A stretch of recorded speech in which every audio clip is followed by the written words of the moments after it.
ये पूछना था कि ये हम तो मानते हैं कि राम सेतु जब बना था तो राम जी के पत्थर लिखे, राम जी का नाम लिखा गया था तो वो पत्थर धरे थे, लेकिन आसपास के जैसे हम सब लोगों से बोलते हैं तो वो ये कहते हैं ये तो गैस थी, ये कोई पत्थर नहीं थे। तो अभी भी ऐसी गैस होती हैं। तो उनसे बोलो तुम भी गैस भर के तैरा लो ना पत्थर, जब होती है अभी गैस तो तुम भी तैरा लो, तुम्हारे बाप दादे ने भी तैराए होंगे, पूछ लेना। तो रुको जरा, सबर करो, बोला धक्का मुक्की नहीं करने का, आराम से लेने का। हाँ, भगवान नदियों पर सुंदर सुंदर ओवर ब्रिज बना लेते हैं, इतना बढ़िया नॉलेज। ये सब कुछ पहले भारत में था। अब आप आश्चर्य मानेंगे कि ये टेक्नोलॉजी पहले थी, अरे नहीं थी। तो राम सेतु कैसे बन गया? थी तब ना राम सेतु बना। शाबाश बेटा, बहुत बढ़िया मुन्ना। राम सेतु का पुल कैसे बना, आज इसी सवाल को विस्तार से क्लियर करने के लिए हम आपके बीच दो संतों के आध्यात्मिक विचार लेकर आए हैं। इस आध्यात्मिक ज्ञान चर्चा में एक तरफ हैं अनिरुद्ध आचार्य जी महाराज और दूसरी तरफ हैं संत रामपाल जी महाराज। इन आध्यात्मिक संतों में किसका ज्ञान उत्तम है? कमेंट करके हमें अपनी राय अवश्य दें। अगर इस चैनल पर आप पहली बार आए हैं तो फटाफट से वीडियो को लाइक और चैनल को सब्सक्राइब जरूर कर दें। तो चलिए वीडियो शुरू करते हैं। कि जब नल नील को वरदान था कि तुम्हारे डाले हुए पत्थर पानी में डूबेंगे नहीं, तो जब उनके डाले हुए पत्थर पानी में डूबेंगे नहीं तो फिर पत्थरों पर राम नाम लिखने की क्या जरूरत आन पड़ी? यही प्रश्न है आपका जी। देखिए, इसका समाधान यह है, यह तो सत्य है कि नल नील को वरदान था, वरदान कि तुम्हारे हाथ से डाले, श्राप था, वरदान नहीं श्राप था कि तुम्हारे हाथ से डाले हुए पत्थर डूबेंगे नहीं। क्योंकि नल नील पहले क्या छोटे जब थे ना, तो ये साधु संतों के भगवान ले जाकर नदी में फेंक देते थे, शालिग्राम, सिंहासन, बर्तन। तो संतों ने गुस्से में श्राप दे दिया कि बड़े शैतानी बच्चे हैं, ये शैतानी करते हैं। तो श्राप दे दिया कि तुम्हारे डाले हुए तुम्हारा डाला हुआ कोई भी वस्तु पानी में डूबेगी नहीं। तो फिर जो चीज वो नदी में फेंकते थे वो ऊपर ही रहती थी, साधु लोग ले आते थे, उन्हें अच्छा लगने लगा। अब नल नील जो पत्थर पानी में डालते थे वो डूबता नहीं था, तो फिर पत्थर पर राम नाम क्यों लिखा? देखिए, नल नील जो पत्थर डालते थे ना पानी पर, एक पत्थर उन्होंने यहां डाला तो वो यहीं रहेगा, डूबेगा तो नहीं, यहीं रहेगा। एक पत्थर बाजू में डाला यहां, तो देखो इस पत्थर और इस पत्थर के बीच में दूरी है। अब दूरी खत्म कैसे हो? तो नल नील पत्थर पर क्या लिखते थे? एक पत्थर पर लिखते थे रा और दूसरे पत्थर पर लिखते थे माँ, और दोनों को जब डालते थे तो वो साथ में जाकर चिपक जाते थे। तो एक दूसरे से सारे पत्थर चिपकते गए तो बढ़िया सेतु बन गया। क्योंकि यदि एक से पत्थर से दूसरे पत्थर में दूरी होती तो किसी के समुद्र में गिरने की, हाँ, वहां पर संदेह बना रहता, कोई समुद्र में गिर ना जाए। तो समुद्र में कोई गिर ना जाए इसलिए एक पत्थर पर रा लिखते थे, दूसरे पत्थर पर माँ, और राम जब होता तो वो पत्थर आपस में चिपक जाते थे। तो राम नाम के वो पत्थर, और सच कहें इसका एक बहुत बढ़िया आशय यह है मैया जी कि देखिए, नल नील को संत का श्राप था कि पत्थर डूबेंगे नहीं, परंतु उन पत्थरों पर तो स्वयं साक्षात परब्रह्म परमात्मा चलने वाले थे ना, राम। तो राम के पांव पड़ते ही तो पत्थर स्वाभाविक है डूबने की संभावना थी। भला राम के चरण को कौन सा पत्थर झेल पाता? हाँ, इसलिए भगवान कहते हैं ना, राम से अधिक राम कर नामा। तो राम से अधिक राम नाम की महिमा को हमारे सामने रखना था, इसलिए पत्थरों पर राम नाम लिखने की जरूरत पड़ी। दोस्तों, अभी आपने सुने अनिरुद्ध आचार्य जी महाराज के आध्यात्मिक विचार। आइए अब सुनते हैं संत रामपाल जी महाराज के आध्यात्मिक विचार। अब जैसे हमने परमात्मा की जो लीलाएं सुनी थी, श्री रामचंद्र जी के विषय में हमने सुना था कि जब सीता जी को रावण उठा ले गया और फिर उसकी खोज हुई हनुमान जी द्वारा, फिर समस्या ये आई कि समुद्र के ऊपर पुल बनाना है। अब पुल बनाने के लिए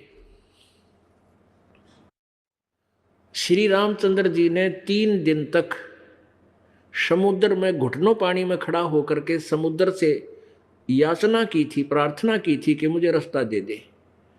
मैं बहुत दुखी हूं, मेरी पत्नी को रावण उठा ले गया है और मैंने सेना प्रलय पार करके उस राक्षस को खत्म करना, अपनी पत्नी को छुटवाना उसकी बंध से। लेकिन समुद्र टस से मस नहीं हुआ। तब श्री रामचंद्र जी ने उसको जलाना चाहा अपने अग्नि बाण से, तो उसी समय समुद्र विपर रूप धारण करके ब्राह्मण ऋषि का रूप धारण करके बाहर आया और कहा, प्रभु ऐसा काम करो, लाठी भी ना टूटे, सर्प भी मर जा। तब श्री रामचंद्र जी ने पूछा, वो कौन सा तरीका है? कि आपकी सेना में एक नल और नील नाम के 2 भक्त हैं और वो पूरे गुरु के शिष्य हैं। उनके गुरुजी द्वारा उनको एक आशीर्वाद दिया हुआ है कि उनके हाथों से पत्थर भी तैर जाते हैं।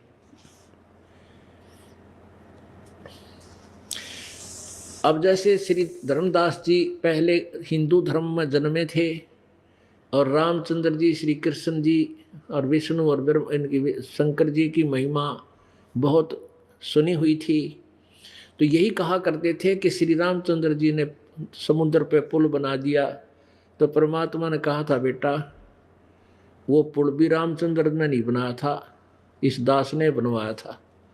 क्योंकि परमात्मा ने अपने आप को एक दास की भूमिका से भी परिचित कराना था। हमारे लिए वो शब्द बोला करते थे। फिर सारी कहानी बताई थी कि नल और नील इनको बहुत असाध्य रोग था। कबीर जी ने बताया, कहीं पर भी किसी संत ऋषि मंडलेश्वर से इनका रोग दूर नहीं हुआ। सभी ने कह दिया कि तुम्हारे प्रारब्ध का कर्म का दंड है और ये तुम्हें किस्मत में लिखा है, भोगना ही पड़ेगा, आजीवन ऐसा ही चलेगा। तब कबीर परमेश्वर के सत्संग में पहली बार गए थे, परमात्मा के चरण छुए थे। परमेश्वर कबीर जी ने इनके सिर पर हाथ रखा था तो दोनों स्वस्थ हो गए थे। उसके बाद इनकी सेवा में काफ़ी रुचि हो गई थी और ये काफ़ी दिन परेशान रहने के कारण मेंटली डिस्टर्ब फिर भी रहते थे, लेकिन स्वस्थ पूरे हो गए थे।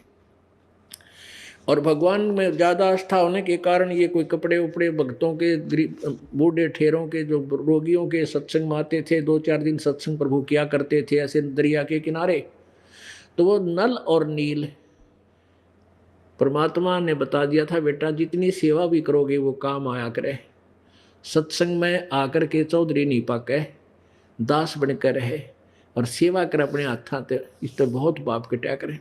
अब वो तो दुखी थे, उनके तो कांटे निकल रहे थे। अब वो तो उस दुख में जूता पह रहे थे, भाई फिर ना लग जा। और परमात्मा की प्रत्येक बात को सत्य मानते थे।